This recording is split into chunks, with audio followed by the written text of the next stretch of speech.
Hello everyone, welcome back to my channel. आज हम करेंगे बहुत ही interesting topic that is equilibrium of firm and industry under perfect competition. हम आज इकोनॉमिक्स का टॉपिक करने जा रहे हैं। ठीक है, स्टार्ट करने से पहले मैं आपको बोलूंगी कि don't forget to subscribe my channel and like my videos. Let's start with the perfect competition.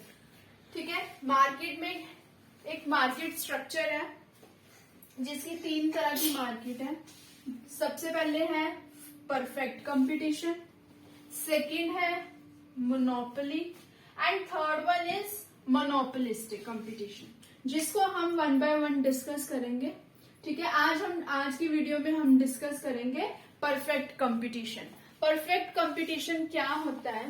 It refers to that situation in which there are numerous firms producing homogeneous product. ठीक है, perfect competition में क्या होता है? जहां पे large number of buyers होते हैं and large number of sellers होते हैं। लार्ज नंबर ऑफ बायर्स, खरीदने वाले भी बहुत ज्यादा होते हैं, अनकाउंटेबल, और बेचने वाले, सेल करने वाले भी बहुत ज्यादा होते हैं। तो उसको हम क्या बोलते हैं? Perfect competition. और वो क्या बनाते हैं? Homogeneous products. होमोजीनियस प्रोडक्ट्स कैसे होते हैं? जैसे same product with same price. ठीक है, same price, same homogeneous product. मतलब क्या? वो परफेक्ट कंपटीशन में कौन से प्रोडक्ट बनाते हैं? Homogeneous product. कि जो प्रोडक्ट्स होते हैं हर किसी के, वो क्या होते हैं? सेम होते हैं। तो अगर सेम होते हैं तो जो सेलर्स होते हैं वो अपनी प्राइस को चेंज नहीं कर सकते। क्यों नहीं कर सकते? अगर सपोज एक है राम एंड कंपनी और एक है श्याम एंड कंपनी। ठीक है, अब कोई प्रोडक्ट है जो सोल्ड कर रहा है राम एंड कंपनी विथ ₹10,000। ठीक है, और श्याम एंड कंपनी को भी प्रोडक्ट 10,000 में ही सोल्ड करने पड़ेगा। He will not sell out with the ₹15,000। ठीक है, 15,000 पे वो नहीं सेल कर सकता। क्यों? क्योंकि जो बायर है वो किसको प्रेफर करेंगे? राम एंड कंपनी को। क्योंकि जो राम एंड कंपनी की प्राइस है वो उससे क्या है? चीप है, और जो श्याम एंड कंपनी की प्राइस है ज्यादा। तो इसमें वो प्राइस में कुछ भी चेंजेस नहीं कर सकते। श्याम एंड कंपनी को भी प्राइस क्या रखनी पड़ेगी? अपनी 10,000 ही रखनी पड़ेगी। अगर मार्केट में उनको सरवाइव करना है तो उनको प्राइस क्या रखनी पड़ेगी? सेम। और प्रोडक्ट कौन से होंगे उनके? Homogeneous product. उसको हम बोलते हैं परफेक्ट कंपटीशन। ठीक है, अब हम डिस्कस करेंगे परफेक्ट कंपटीशन के features one by one. Next है features of perfect competition. We will discuss one by one. Let's start with the first. मैंने आपसे डिस्कस करा है large number of buyers and sellers. जो number of buyers and sellers है वो क्या है? Large, that is uncountable. ठीक है, जिनको हम काउंट नहीं कर सकते। तो large number of buyers and sellers होंगे अगर, तो अगर सेलर्स जो सेल करेंगे और बायर्स जो खरीदेंगे। ठीक है, तो इसमें क्या होता है? Large number of buyers and sellers से, जैसे मार्केट में जो है नंबर ऑफ बायर्स और सेलर्स जो सप्लाई करते हैं, इनकी जो इतनी स्मॉल होती है कि अगर हमारा मार्केट में से जैसे एक सेलर है, ये मार्केट है हमारी और ये सेलर है, ये सारे सेलर है। ये मैं बहुत इजी एग्जांपल दे रही हूँ जिससे आपको समझ आ सके। और यहाँ हमारे क्या है? बायर्स। ठीक है, अगर मार्केट में से एक सेलर रिमूव हो गया, ठीक है, मार्केट में से एक सेलर रिमूव हो गया, बाहर हो गया, तो बायर्स जो है, बायर को कोई इफेक्ट नहीं पड़ेगा। They will move to another seller. ठीक है, ऐसे ही बायर, अगर एक बायर नहीं है वो एक को नहीं देंगे। अगर एक बायर जैसे मूव ऑन कर गया कि मैंने इससे नहीं खरीदना, मैं किसी और सेलर से खरीदूंगा, तो भी उनको कोई इफेक्ट नहीं पड़ेगा। माई मीन टू से दैट कि अगर इसमें जो मेन है हमारा कि जो सेलर है, सेलर अगर एक मार्केट में से एक सेलर भी बाहर हो जाए तो जो सप्लाई में है वो कुछ भी फर्क नहीं आएगा। अगर बायर भी है, अगर बायर भी हमारा एक मार्केट से बाहर हो गया तब भी हमारी सप्लाई में कोई नहीं आएगा। तो जो मार्केट है वो वैसे ही चलती रहेगी। तो ये है मेरा large number of buyers and seller. Second है होमोजीनियस प्रोडक्ट। उनको प्रोडक्ट कौन से करने पड़ेंगे? सेम प्रोडक्ट अगर वो सोल्ड आउट करेंगे तभी वो अपनी मार्केट में क्या है, सर्वाइव कर सकते हैं। सेम प्रोडक्ट मैंने बताया हमको प्राइस भी क्या रखनी पड़ेगी, सेम प्राइस में, ना वो कम रख सकते हैं ना वो ज्यादा रख सकते हैं। तो प्राइस भी उनको क्या रखनी पड़ेगी, सेम। उसके बाद है इंडिपेंडेंट डिसीजन मेकिंग। जो डिसीजन मेकिंग के लिए वो क्या है, इंडिपेंडेंट है। वो किसी भी टाइम कभी भी कैसे भी डील कर सकते हैं कि कोई बायर कुछ भी खरीद सकता है या सेलर कुछ भी सोल्ड आउट कर सकता है। तो इसमें जो क्या है, फ्रीडमली डिसीजन ले सकते हैं वो। सेलर भी फ्रीडमली डिसीजन ले सकता है, बायर भी।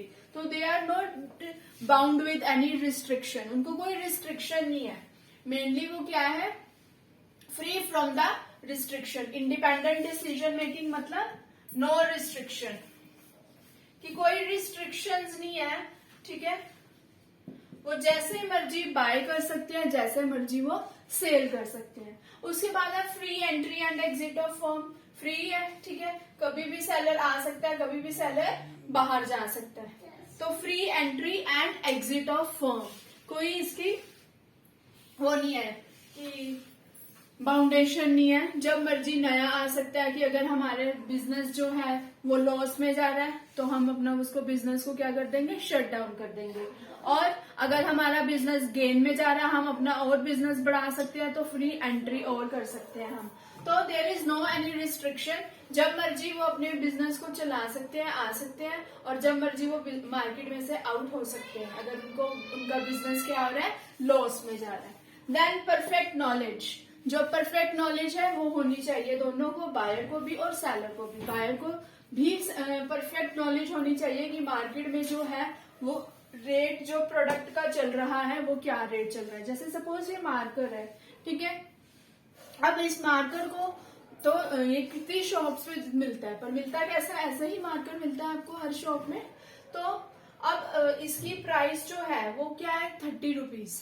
ठीक है, तो जो हर सेलर होएगा वो इसकी प्राइस क्या करेगा, चार्ज 30 रुपीज। तो बायर को पता होनी चाहिए कि जो इसकी एक्चुअल प्राइस है वो 30 है। ठीक है, कि अगर फॉर एग्जाम्पल वो अगर किसी और शॉप पे गया और उसने उसको प्राइस चार्ज कर दी 40 rupees and he is ready to buy with the 40 rupees, no. तो बायर को परफेक्ट नॉलेज होनी चाहिए कि हमारी मार्केट में प्राइस क्या चल रही है। देन नेक्स्ट है परफेक्ट मोबिलिटी। परफेक्ट मोबिलिटी में क्या है, हमारे लैंड, लेबर एंड कैपिटल, जो हमारे रिसोर्सेज होते हैं।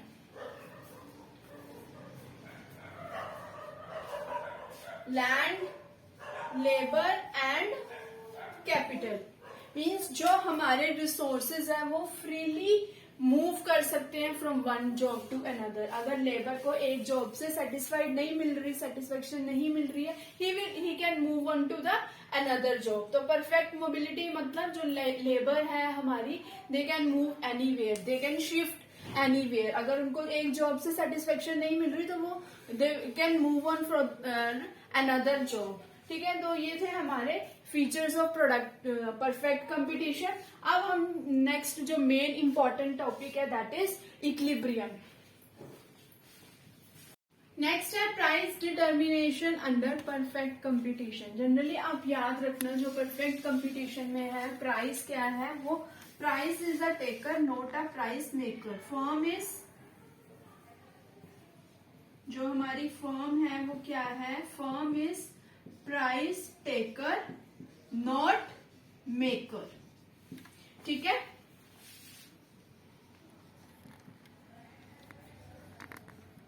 अब हम क्या डिस्कस करेंगे, इक्विलिब्रियम किसका, एक तो इंडस्ट्री का और एक फर्म का।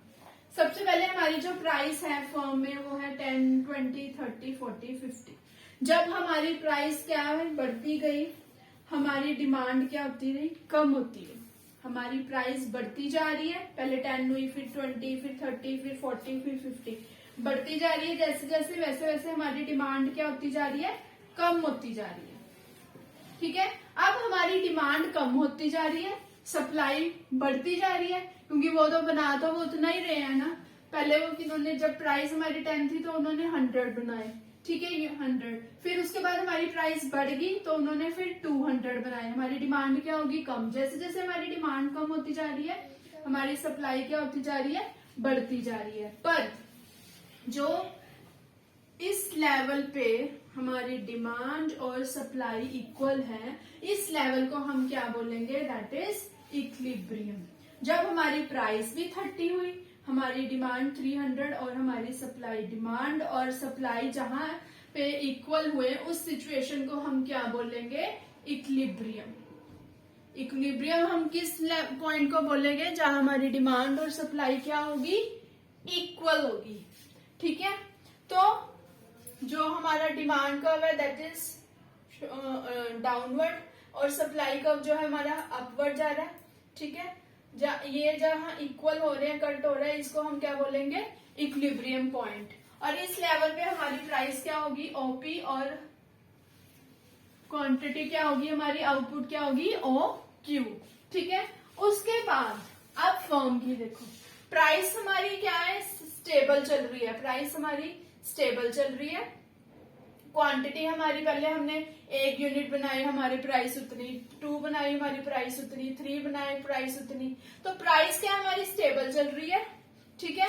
अब उसके बाद हम टोटल रेवेन्यू देखेंगे कि हमारा टोटल रेवेन्यू फर्म में कितना हो रहा है। टोटल रेवेन्यू क्या होता है? प्राइस इंटू क्वांटिटी, प्राइस और मल्टीप्लाई बाय क्वांटिटी। 30, 32 का 60, 90, 120 एंड 150, ये आ गया हमारा टोटल रेवेन्यू, ठीक है। उसके बाद मार्जिनल रेवेन्यू क्या होता है हमारा? TRN minus TRN minus 1। एक एक इसमें से लेस करते जाओ। 60 माइनस 30, 30, 90, 60, 30, ठीक है। तो हमारा MR जो है that is also comes to stable 30। और AR हमारा क्या होता है? Total revenue divided by output, total revenue divided by output. तो हमारी जो मेन है हमारा point that is marginal revenue और AR। ये जहां मार्जिनल रेवेन्यू और AR इक्वल हो गए, उस फॉर्म को हम क्या बोलेंगे? दैट इज इक्विलिब्रियम पॉइंट, ठीक है। ये रहा हमारा इक्विलिब्रियम, जहां पे प्राइस वही है हमारी, क्वांटिटी बढ़ाते जा रहे हैं। पहले Q हो गया, फिर Q1, फिर Q2, फिर Q3। प्राइस हमारी क्या है? प्राइस में हमारा कुछ भी चेंज नहीं आया, प्राइस रिमेन्स द सेम। हमारी आउटपुट जो क्वांटिटी है दैट वो हमारी बढ़ती जा रही है, पर हमारी प्राइस क्या है? सेम है। तो इसमें क्या है? वो प्राइस को कुछ भी चेंज नहीं कर सकते अपनी मर्जी से, ठीक है। अपनी मर्जी से वो प्राइस में ना वो कम कर सकते हैं प्राइस को, ना ही वो ज्यादा कर सकते हैं। तो ये था हमारा price determination under perfect competition. अगर आपको इसके प्रॉपर नोट्स चाहिए तो मैंने पहले इसके शॉर्ट्स डाल रखे हैं, तो आप उसके लिए उन शॉर्ट्स को देख सकते हो। वैसे मैं इस के नीचे अपना लिंक शॉर्ट का भी प्रोवाइड कर दूंगी, जिसको आप देख के नोट्स इजीली ले सकते हो। तो ये था हमारा आज का टॉपिक। मिलेंगे अब हम आपके साथ नेक्स्ट और इंटरेस्टिंग टॉपिक के लिए। तब तक के लिए मैं आपको यही बोलना चाहूंगी, don't forget to subscribe my channel, share my videos and like my videos. Thank you and have a nice day.